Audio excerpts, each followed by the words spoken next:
Hello, boys and girls. I am on my way to the University District to see the Rocky Horror Picture Show at the Neptune Theater. For free, even. I never thought I was going to get to see Rocky Horror in the Neptune ever again as long as I lived, and that fact has made me incredibly sad for years. But I certainly didn't think it was going to happen because the Neptune Theater isn't even a movie theater anymore.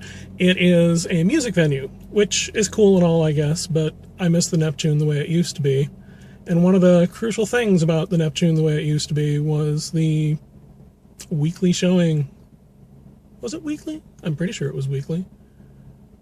Of the Rocky Horror Picture Show. Now, this is a film that I first saw when I was 16 years old. And when I was 16, I had, I'm not really exaggerating when I say this, the first group of friends that I'd ever really had in my life.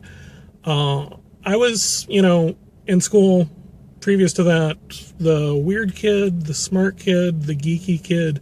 And this was back before the internet. This was before geeks were cool, boys and girls. And this meant, in most situations, that I was basically a social pariah. But now, at the age of 16, I was in the early entrance program at the University of Washington, which means that, just what you think it means, that me and other gifted students, I've always hated that phrase, but there isn't a better one, me and the other gifted students were put in a classroom that was designed to replace 4 years of high school in 1 year, and then admit us to the university. This was where I finally found people that I understood, people that I got along with. My year in the program itself, the transition year, as they call it,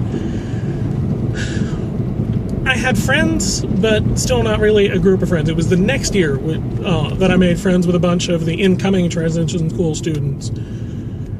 Now, as you might imagine, we were good kids. We were really, really good kids. We were very, very sheltered children. But we had made secret plans. And we had one girl whose mother was less sheltering than the rest of our parents, who was totally cool with this idea. We were going to have a slumber party. Yes, we were good enough kids that our parents trusted us to have co-ed slumber parties.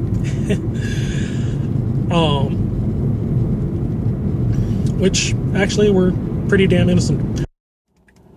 So the slumber party itself was kind of a cover story. The real plan was to go see the Rocky Horror Picture Show, which aired properly then at midnight. Aired? This isn't television we're talking about. Was screened at midnight. Started at midnight. Midnight was when the thing happened. You know what I'm talking about. But the idea of being out anywhere that late at night was kind of cool to me at 16. The idea of doing something that the rest of our parents didn't know we were doing, incredibly exciting.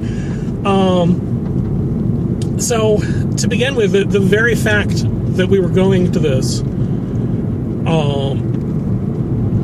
meant that we were doing something that felt transgressive. We were getting away with something. It was very, very exciting. And the actual movie itself opened up my eyes a little bit.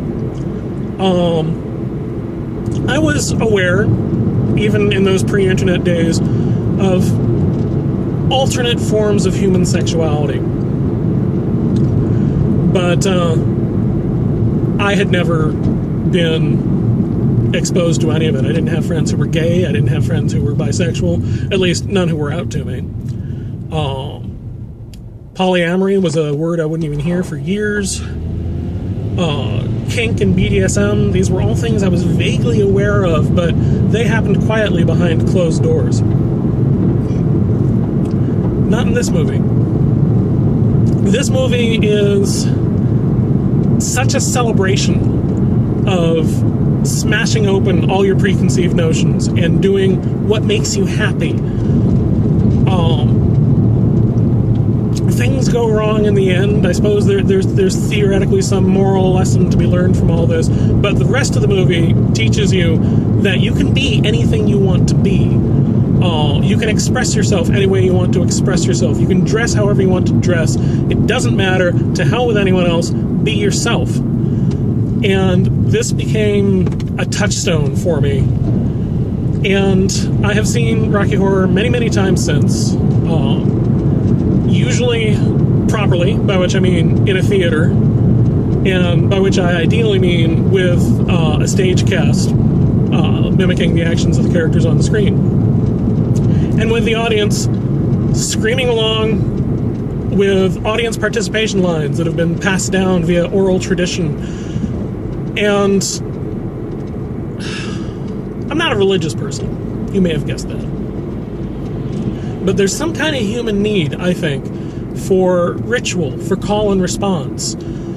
And Rocky Horror has filled that need in my life. I have, right now, a lot of excess weird emotional energy going on in my head. I have had for a couple of weeks. I expect to for I don't know how much longer. But the point is, tonight I'm going to go back to a place that I love, see a thing that I love, and I'm going to be yelling my head off along with everyone else. I'm going to be singing the songs. To quote a song I like that has nothing to do with Rocky Horror, this is my church. This is where I heal my hurts. And that's what I'm headed off to do tonight. Whatever you're doing with your Friday, I hope you enjoy it. And remember, don't dream it. Be it.